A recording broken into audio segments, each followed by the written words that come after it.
I promised my son that I would not cry because I am the biggest crier.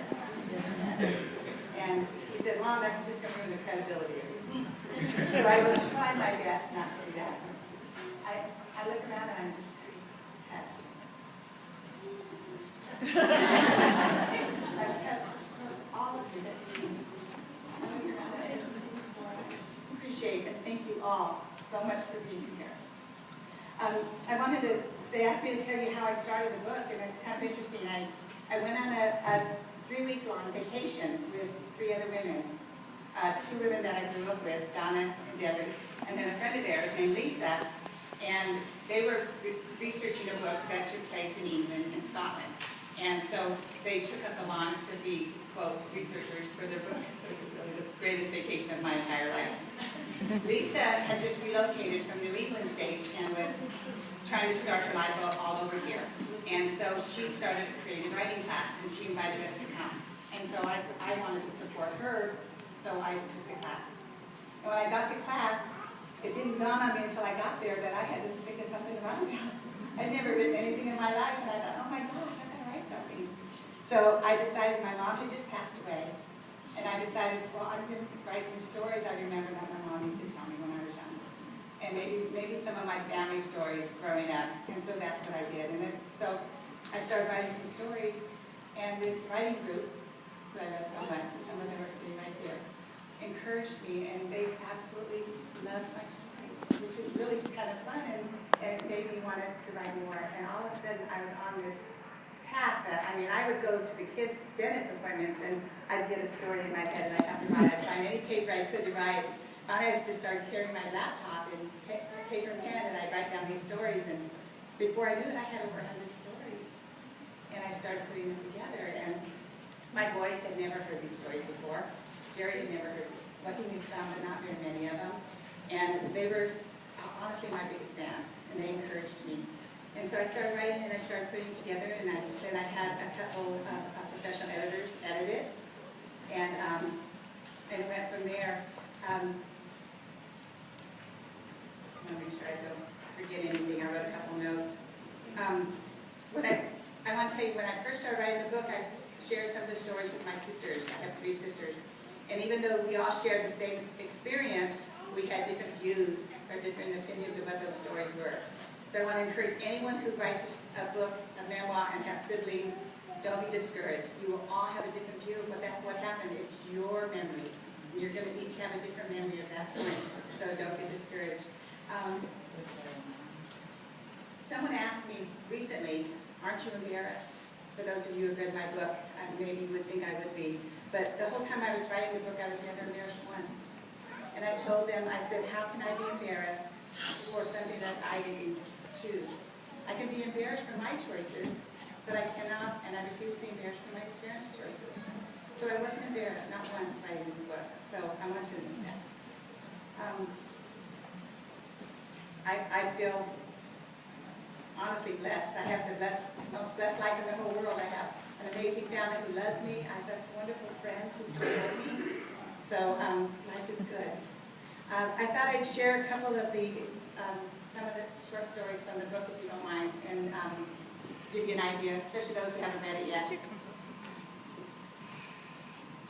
The book is called Paper Dolls, and the reason I came up with Paper Dolls is in growing up, we didn't have a lot of money. A lot of people growing up didn't have a lot of money. I found out as I speak to people.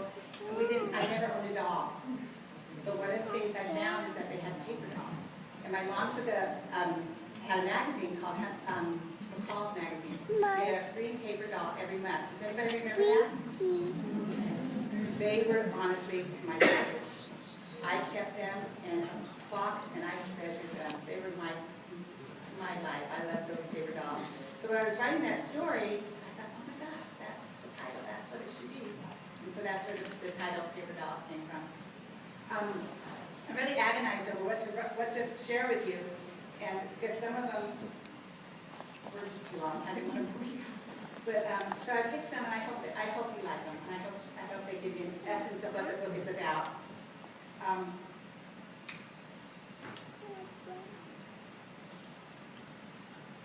Okay, so this one starts. Shortly after my birth, Mom took me to a Catholic priest to have me blessed. She had all 4 of her daughters blessed, but there was only one difference between my blessing and those of my sisters.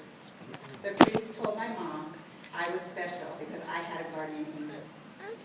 I don't know why he told Mom that I had a guardian angel, but I held on to that all throughout my life. I can compare it with a lucky penny. Give a kid a penny, tell them it's lucky, and they will believe it. The comfort my guardian angel gave me was priceless. And I wish Mom had given this gift to my sisters. Believing you are not alone through horrid times gives you hope, and I can't imagine not having that. I believe in fate. What I mean by fate is that things happen for a reason. We may not know what that reason is right away, but I guarantee that we will come to realize it at some point in time. In 1958, Mom was still working as a waitress at a local diner.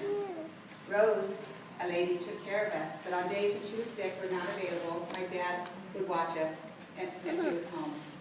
On one occasion, he took us to eat at a different diner than Mom's, and I just thought that he didn't want to bother Mom at work. When my mom got home, we were coloring. I remember because I had just figured out how to color inside the lines. When she asked us what we did that day, innocently, I looked up from my coloring book and said, "Daddy kissed a waitress." I never dreamed this would cause such a problem. All of a sudden, my mother got really angry. She asked me again, "What did you see?" I repeated, "Daddy kissed a waitress." Mom pulled me up from the ground by my arm and took me into the living room to face my dad. Dad was sitting in a chair reading the newspaper. Then she turned to me and told me to repeat what I said. By now I knew something was terribly wrong, but I said for the 3rd time, "Daddy kissed a waitress."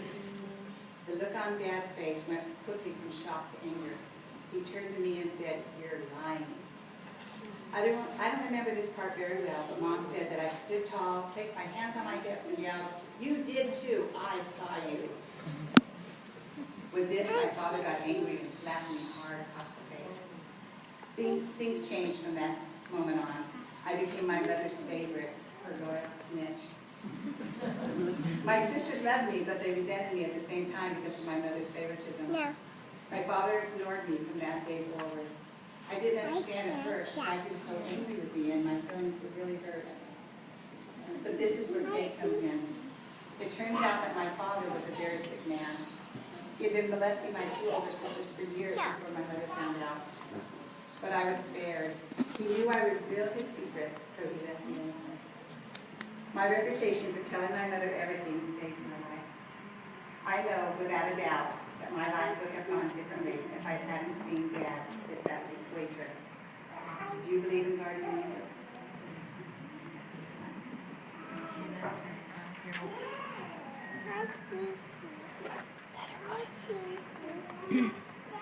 When we first moved back from California, from Tennessee, we lived in a lot of different apartments and different places. This particular time, we lived in the Quonset huts. Anybody familiar with Quonset huts? Okay. We lived in the Quonset huts for a couple of years until we were approved for some new Navy housing. And we were finally going to live in a nice house. Our new house had never been lived in by anyone but us. It had new carpet, new appliances in the kitchen, 3 bedrooms, 2 bathrooms, a nice large living room, and a sliding glass door that led into a big backyard. Navy housing was very strict. Once a month, an official would come and inspect our house. This was called the white blood test. He checked everything to make sure we were taking good care of our property.